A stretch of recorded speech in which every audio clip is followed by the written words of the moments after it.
Hey, what's up, bubs? Welcome to the basic concept. Today's topic, dividends.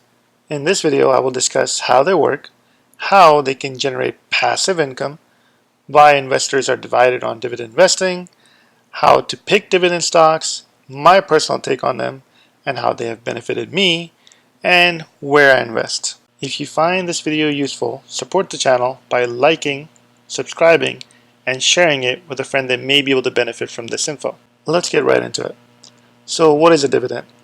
Well, publicly traded companies offer a dividend as a profit sharing method. When you buy a stock, you are a percentage owner of that company, and the profit they make can be distributed to the share owners via dividends. Most companies that offer dividends do it on a quarterly basis. That way, if things are not going too well, they can stop offering the dividend altogether. Some companies offer a dividend on a monthly basis as well. Why is that important, you ask? Well, the faster you get the dividend, the quicker you can reinvest and start compounding. If a company pays out a quarterly dividend, you can reinvest that money back into that stock 4 times a year. Versus a company that pays out 12 times a year is compounding your money a little faster. Instead of reinvesting, the other thing you can do is withdraw that dividend as cash and use it as passive income. Just know that you will owe taxes on that money if you do so, and money isn't growing or compounding if you do that as well.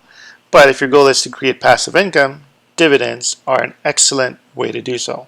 Especially when you can find plenty of good and stable companies that pay monthly, that can be your salary or a second income stream. All of this sounds great, right? But some investors are kind of divided when it comes to dividends. Some say dividends are irrelevant in picking where to invest.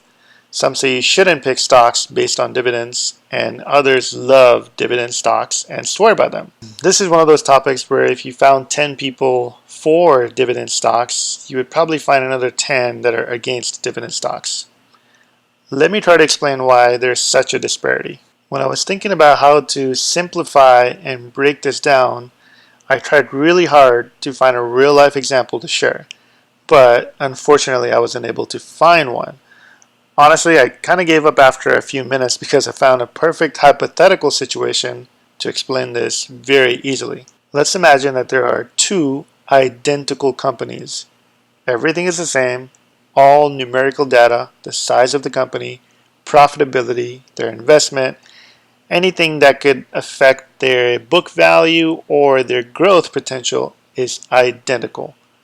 You guessed it, I'm talking about left Twix and right Twix. For this hypothetical scenario, let's imagine that there were 2 separate companies, both traded on the stock market. We can compare a 5-year data between the 2 companies. The difference will be left Twix or LT offers a dividend, right Twix or RT does not.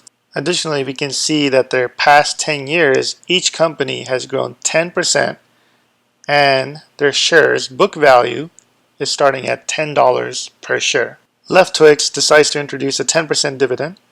Right Twix has to be different if you've seen their commercials, so they decide not to have a dividend.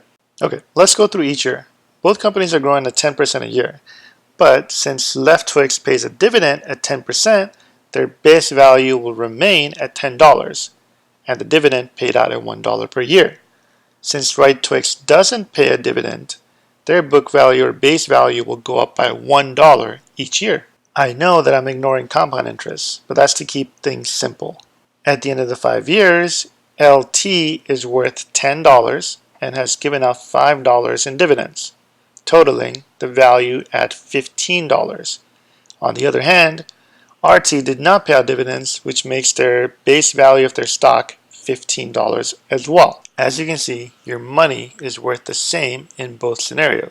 Even though this was hypothetical, in reality, a company paying dividend or growing their base value mathematically has to be the same, unless the stock is undervalued and paying a dividend, which nets growth on both sides. In that case, without a dividend, the growth would have been higher also. Unfortunately, like I said earlier, I couldn't find a real example of this, since there are so many other factors contributing to the price of a stock and their dividend. But this is why some investors or advisors don't recommend stocks based solely on dividends. On the other side of this is the people that love dividend stocks. They love them either due to the passive income they generate or the fact that even the S&P 500's growth comes mainly from dividends being reinvested. Something like 80 to 90% of the growth in the past 50 years in the S&P 500 is due to that factor. Now, don't quote me on the exact numbers, but additionally, historic data has also shown that in times of a market decline, dividend cutbacks and dips are typically less than the market dip. That's partially because the dividend policy for most companies is designed in a way where even a market deviation, they are still able to pay out dividends. Let me share my personal experience and example of how dividends actually saved me. Around 2009, I bought a bunch of shares of GE, General Electric. The company is huge, and I thought they will never go down since they have such a major presence everywhere. Through cost averaging, I paid around $13 per share. GE at the time was paying around 5% dividend as well.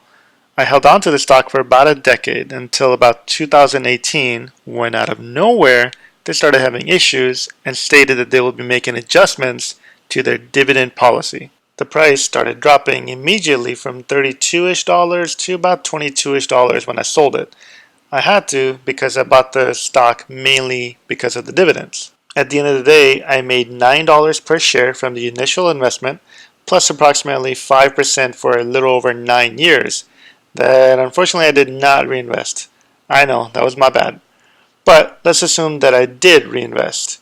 The math for $10,000 over 10 years at 5% ends up at $16,300 plus approximately $8,300 in profit from the stock's base value going up. Now let's compare that same $10,000 to VIG, which is an index that focuses on stocks that pay dividends. The same $10,000 would have been worth $33,237, almost $10,000 higher than my personal situation.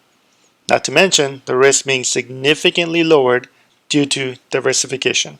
Now, if you do want to pick stocks based on dividend yield, here are a few things you should consider. First one is growth. Is the base value of the stock growing, declining, or staying the same? Why? Well, declining is pretty self-explanatory. You don't want to lose money you gain. If the base value is growing, then you cannot and should not base your decision on percentage of dividend, since that's going to change once the price is higher. And you may not be able to buy all the shares you want right in this moment, when the stock is presumably undervalued. If the value of the stock is staying the same, that can also be bad. You don't want stale money, and only one way of gaining. Second thing to consider is if the dividend will outperform inflation. Inflation is about 2 to 3% per year, thanks to Federal Reserve printing more and more money every year. So if it was me, I would want a dividend between 3.5% to about 7, maybe 8% at the high end. Now, you can look at most of this information by searching for the company's dividend safety score, which is rated between 0 and 100. The higher the score, the better they're going to perform. This rating takes into consideration a bunch of different numerical data such as dividend growth rate, company's growth rate, their profitability and their reinvestment, and spits out a number. You want this number to be above 60. I'll link a few websites below that give you a little bit more detail on this. In short, if the number is too low, there is a possibility that the dividend is cutting into the company's profit, and because of that, they might be overvalued on the book value of their stock. On the other end, if the number is too high, that could possibly be a good thing because that means the stock could be undervalued. I personally love dividends. In my mind, they compound my money faster, and I can see a visual trail of this. However, I have learned my lesson multiple times investing in individual stocks and have now moved on to more safer options, which are index funds. You can find a variety of indexes. I personally like and invest in indexes that focus on dividends and REITs, which is real estate investment trusts. But there's a lot of other great options as well.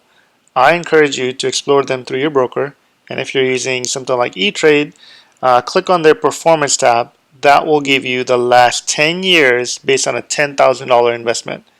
Makes it a very good research tool and a motivational tool. And that's going to be it for this video.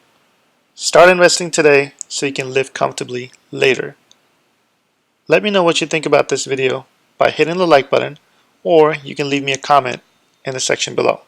Check out the rest of my channel for educational videos about finances, investing, and money. Thank you for watching. We'll see you next time.